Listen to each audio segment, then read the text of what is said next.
Well, here we go.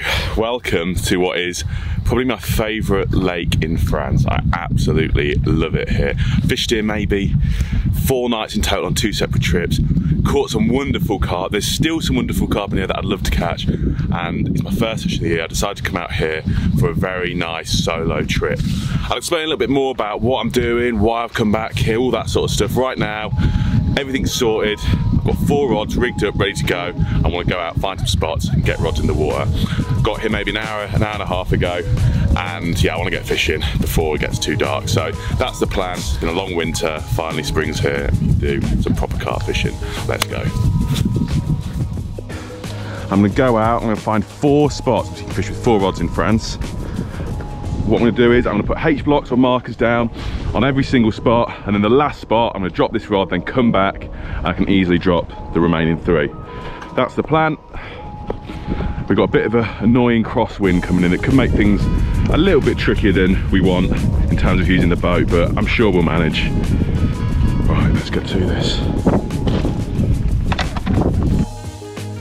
I quickly got to work searching for tiny holes in the weed to place little traps for the first night.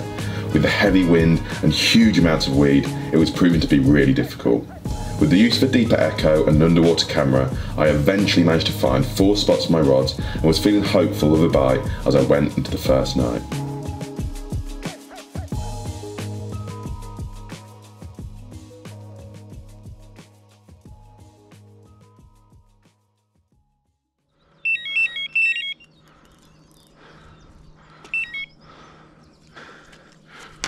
Always a bit of a faff getting into these.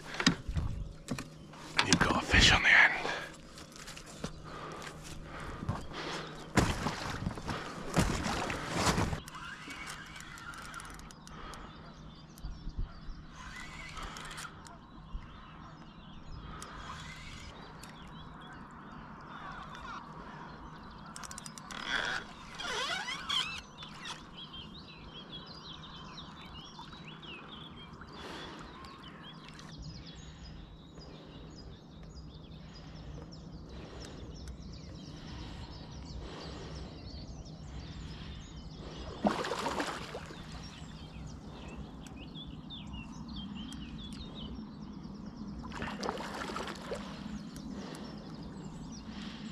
I ain't giving up easy.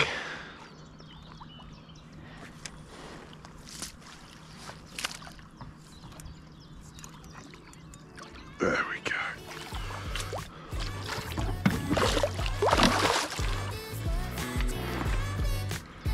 Get in there. Let's get back to the bank. What a fantastic night I had.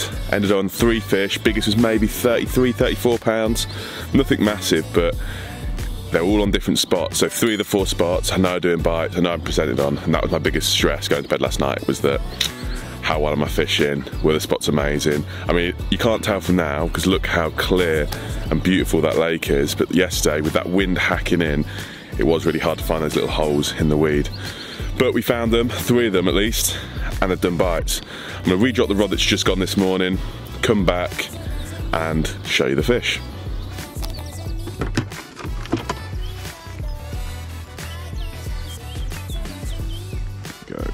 Drop.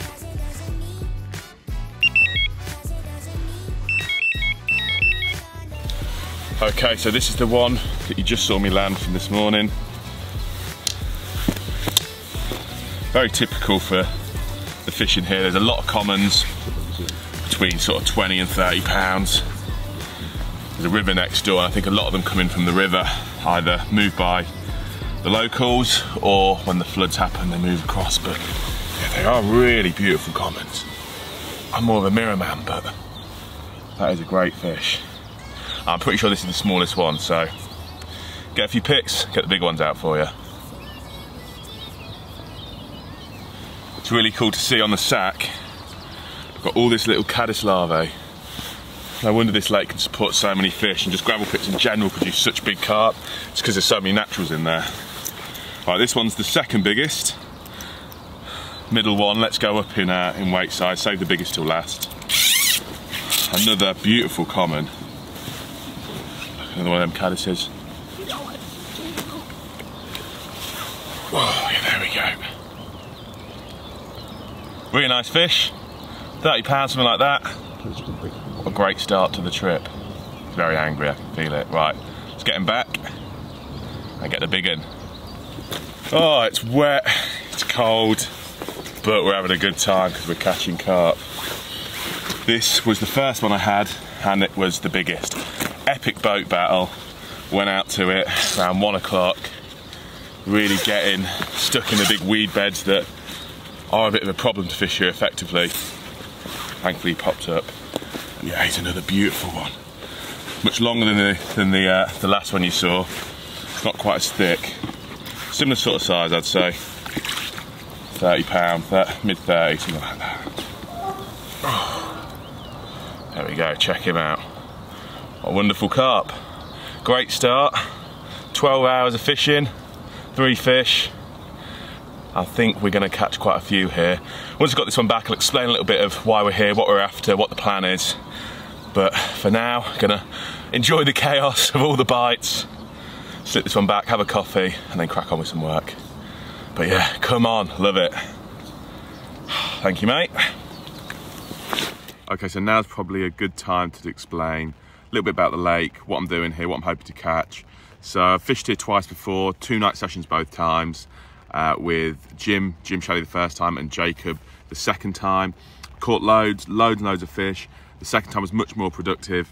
Jacob had a 50, I had a 46, which was one of the big commons at the time. However, since then, I've heard more and more about some younger commons coming through. So there's a number of 50-pound commons in here as well. There's also this massive linear that's just one of the coolest carp I think I've ever seen. So that's why I've come back here. Even though I have had a lot of carp from here, I have fished it a few times. I've never fished it for that long, and I've never caught any of the real big ones, especially now we've got those 50-pound commons, and especially that linear. So that's why I've come back.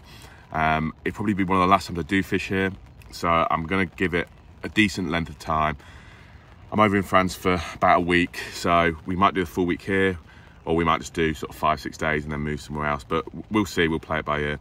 In terms of how you fish this place, it's really weedy, and the annoying thing is at the moment is the water's really coloured. They've had so much rain over in France recently, whereas in the past when I've come over here it's really weedy, but you can see everything, so you just go out, find a clear spot, drop a rod. At the moment that's not the case. It's quite coloured, so it's all work with an underwater camera and an echo, and yesterday in that wind it was so difficult to find spots, but thankfully at least 3 of those spots we found are decent spots because we've had 3 bites from them.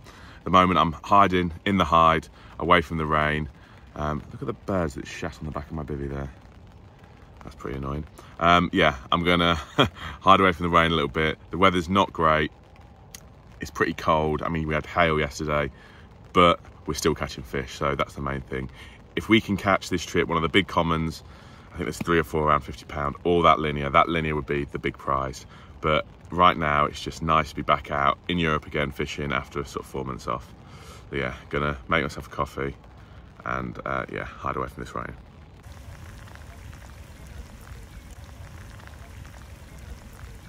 Well, I was hoping the rain was gonna stop and I could be able to go out and do a bit of fishing in a bit more comfort than getting soaking wet, but sadly, as you can see, that's not the case. So water jackets, waterproofs on. I've just been wiped out by a couple of pike anglers who have come across. They've taken 2 of my rods out, so I need to redo them. And also the rod that hasn't gone, 3 of the rods have gone, 1 hasn't. I'm gonna move that, and I'm gonna move it a little bit further into the arm in my left. Down there is a bit deeper water from what I remember from when I had fished here last time.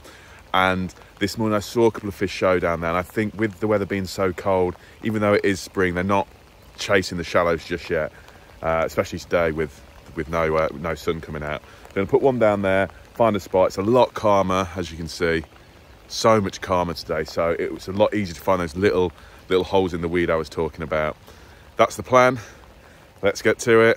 God, I wish it wasn't raining, but hey, there's worse places to be, I guess. Look at it. Oh, I love it. I've been sat there in the bivvy, watching the rods, hearing the rain pattering on the bivvy. Love it. Right, let's go. Thankfully, the rain eased off long enough for me to redo a couple of rods and freshen things up for the day ahead.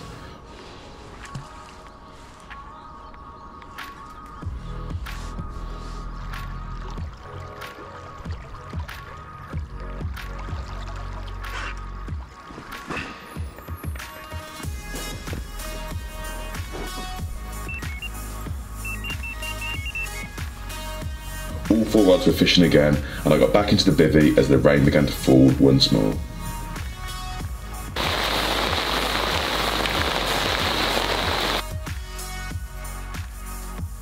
Well, I think this is the first time it's stopped raining all day. It has been pretty horrible, and fishing has been tricky, to say the least. There's a couple of, they're kind of like houses. There's a lot of gravel pits in France like this, where they've got almost like little weekend shacks on them. With it being the Easter weekend, they're all busy at the moment with the owners, and 2 of them are pike fishermen, and they keep coming around on their canoes, and I'm fishing with neutral buoyancy braid, our new highline braid, and because of that, and because of how shallow it is, it means they keep wiping me out. So I have to keep going out again, redoing the rods, and yeah, it's been frustrating. I've not had any more fish. I'm really surprised. I really thought I would have had a few more after how well last night went. Conditions aren't great, water's very cold, and yeah, the fish don't seem to be too active, but I'm sure things will improve. If I get a few in the night, I'll save them again and show you in the morning. It's starting to get to that period where we're going to lose the light. So unless I catch one in the next hour or so, I'll see you guys in the morning.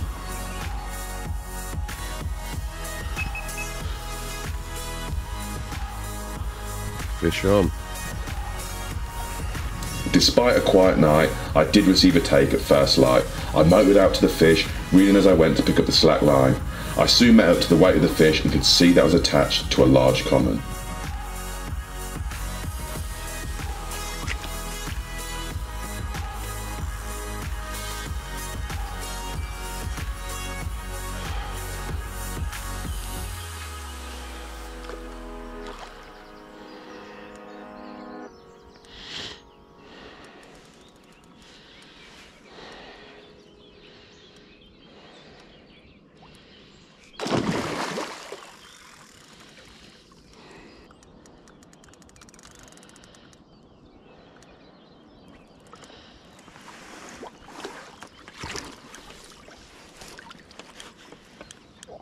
Nice. Nice fish.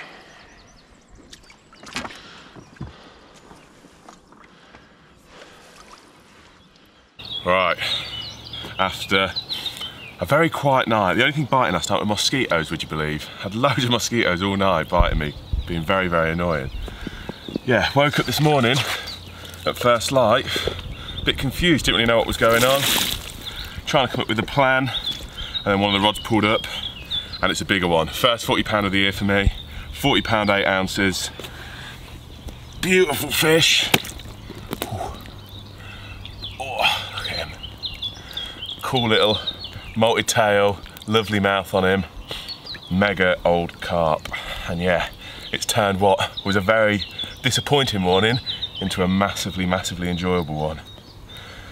But I still think we should be having more bites. We obviously are very early in the year, but this place, I know it can do a lot of fish. So we'll have a little rethink today of what we're gonna do. Hopefully that sun comes out and we can find some better spots in the middle of the weed bed. That's the plan. But yeah, what a cool carp that is. Well happy with that. Already got through a full bucket of bait. So let's make some more up. These are citrus boilies, the new ones. That's what I use for most of my mixes this time of year. We've changed the base mix. The flavour profile is exactly the same, so it's super attractive still, but the base mix is such a digestible and complete food source for the carp now. So old citrus, they would come in and they'd have 1 or 2 baits and they'd struggle to digest it. Now they come in because it's so attractive and then they keep eating more and more. So loads of citrus. Some flake as well.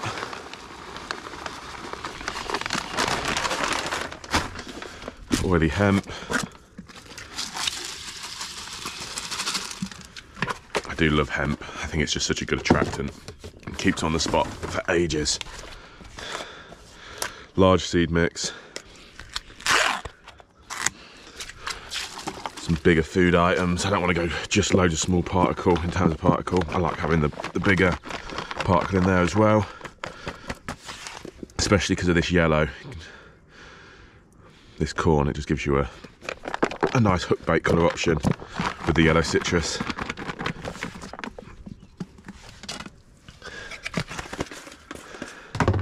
And then some tigers. In the summer I go much heavier with tigers,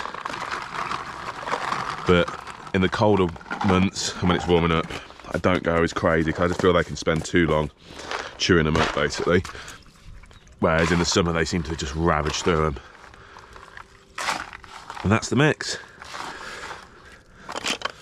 That's going to do us loads of bites. You may be wondering as well why I'm not parked over there. As you can see, I'm stuck in the mud.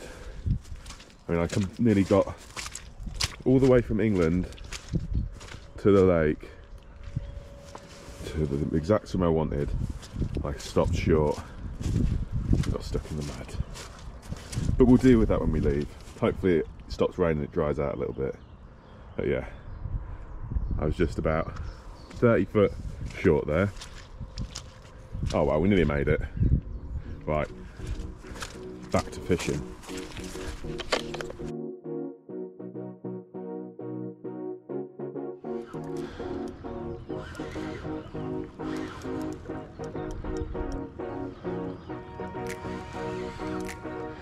There's nothing better than doing that big drive out, worried is the fish still on, and then you pick up to it and you feel it lunging around. This is such a nice feeling. Out in the boat, fish on, just towing you around. Honestly, if you could bottle up this feeling, sell it, you'd be a millionaire, billionaire, trillionaire.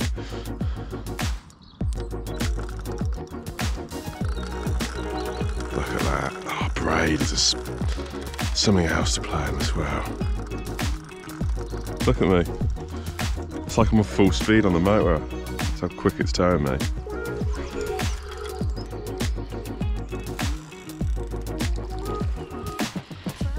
Oh, he's a nice one. He's nice, he's nice. In that net, come on. Yes! He's a real nice one. Jesus. Yeah, he might even be bigger than 40. Look at him. Wow. Lovely carp. Okay, just got back to the bank, weighed her quick before I got the rod back out.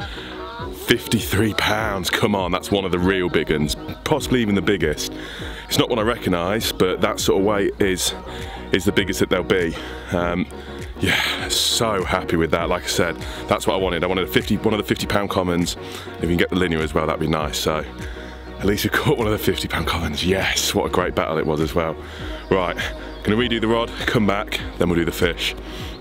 Ah, oh, buzzing. Yes. Wait until you see this fish. Jesus, it's heavy. Carrying up that bank. Oh my God. Oh my God. This is like the perfect common. Jesus. Come on you, mate. And there's so many fish coming through at this place. Young fish from the river, I assume. And river fish, once they're in here, they do get quite big because they stop wasting energy swimming in the flow. They fill out their big long frames and they get massive, just like this one. Such a beautiful carp. Come on, mate. You gonna behave? Yes. Look at him. Beautiful. What a stunning carp, honestly. Commons, I'm not a big common fan, I prefer mirrors, but when they look like this, they really are just such a perfect example of how nice they can be. Big, chestnut colours, perfectly scaled, just beautiful carp. Beautiful, beautiful carp. I'm so happy with this.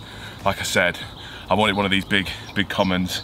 That was the plan, and we've achieved it on only the second morning. Buzzing, come on. Oh, special. Thank you, mate. Let's get some pictures. Oh, he's heavy.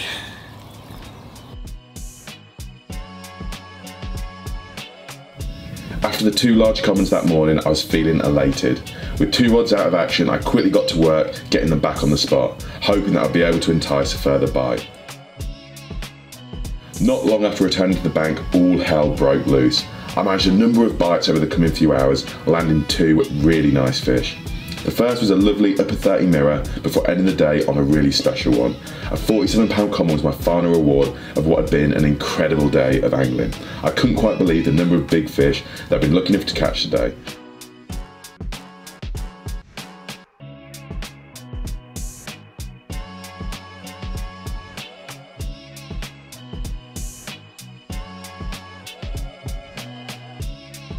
I was treated to an epic sunset to finish off the day and went into the night filled with confidence.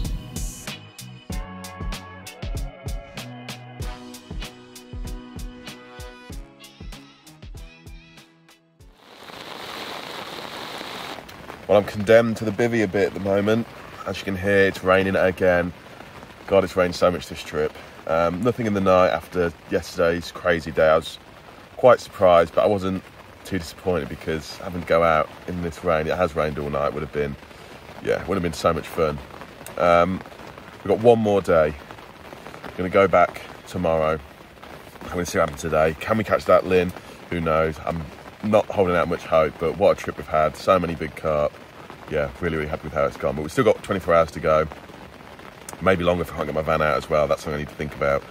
But yeah, for the time being, it's sort of sat in the bivvy, hiding away from the rain a little bit, hoping for that to pass and waiting for the rods to go. Okay, whilst I've got the rods in, I thought I'd quickly show you what I've been fishing with this session. Doing this type of fishing where the environment's quite demanding, it's quite important that you choose the right tackle. Everything from the rod you choose all the way down to the hook, I find. So I thought I'd run you through in case you do this type of fishing yourself and you want to take any advice from me. In terms of the main line I'm using, 40-pound Highline braid. It's a floating braid, a neutral buoyancy braid, and I find it's quite important in these weedy waters to stay above the weed. If you have a sinking braid, it sinks into it, you get poor bite indication, it picks up too much weed in the fight, and you risk losing fish. So always, if you're fishing somewhere where there's loads of weed, loads of snags, try and fish with a Highline braid. The braid's also important. Fishing those long distances, you want 0 stretch so you get better bite indication. For the rod, I've gone for a 10-foot, 3.5-pound scope rod. I really like those shorter rods when I'm boat fishing. It just makes everything a little bit easier when you're on the boat manoeuvring about. A 12, 13-foot rod, it's just a pain.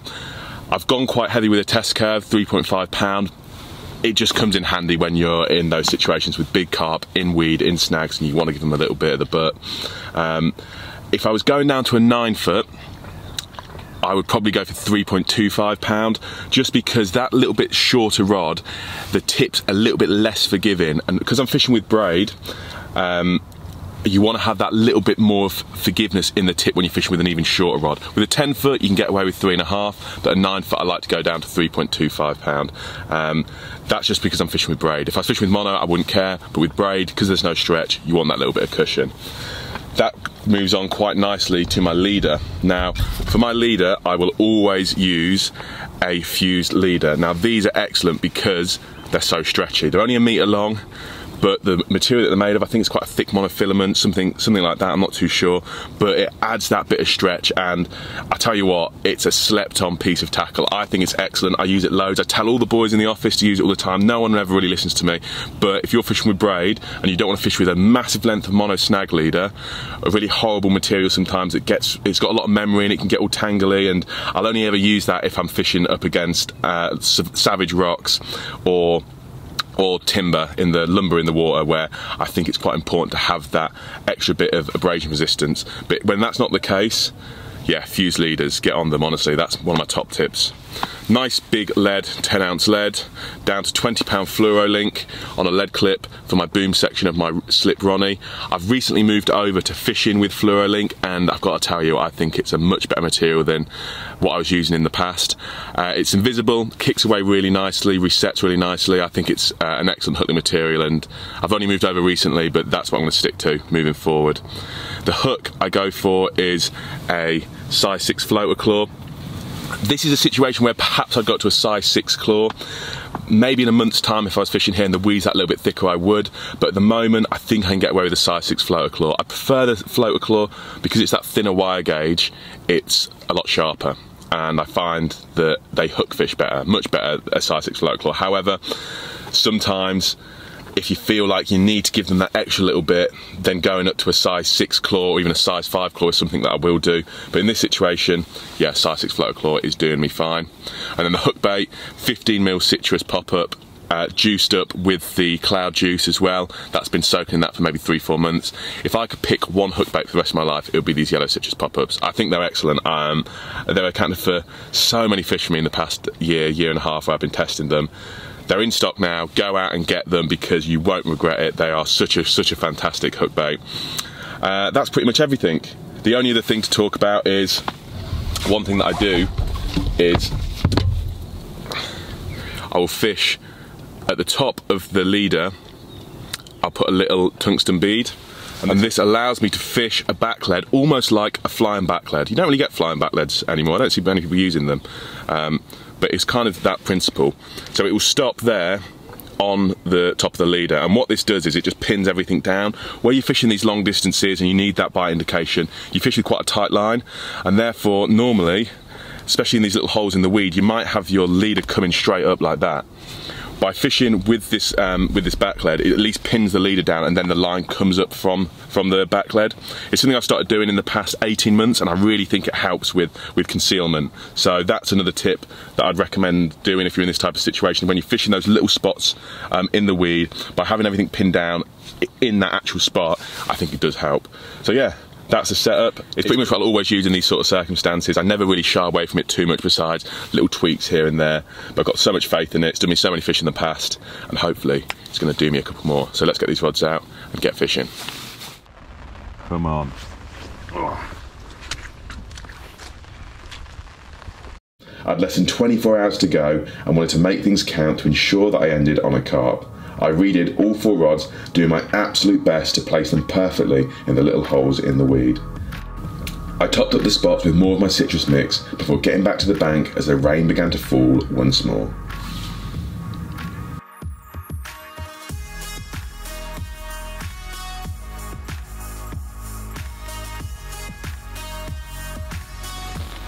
It's raining again, but we've got a good sign. Rainbow over the right hand rod. Let's hope we catch a fish on that tonight. Right, signing off. See you guys in the morning, hopefully with a carp. Good morning, and we have a bite. Right, let's go. Okay, we've got a big mirror on. I'm pretty sure my GoPro's about to die, so hopefully we can land it. Not sure how much of that you saw because my GoPro died, but in that net we do have a nice mirror. Get them out in a minute and show you. Feels quite big, this one, so I'm going to give them away. Normally, if I don't think they're £40, I won't weigh them in Europe, but this one might just tip it, so give them a quick weigh. Tell you what, that's £40 dead on. God, I'm glad I weighed that. Bang on £40. Oh, perfect. What a great way to end.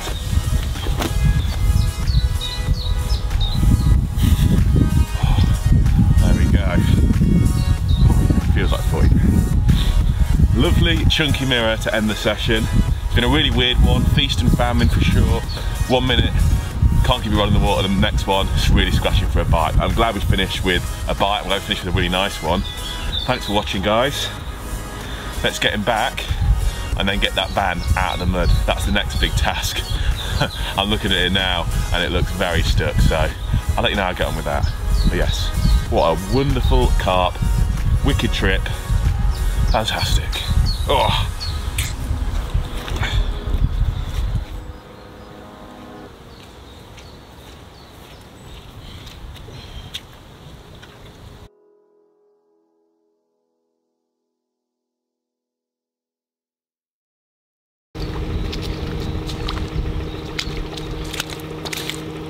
Thanks for watching, everyone. See you in the next one.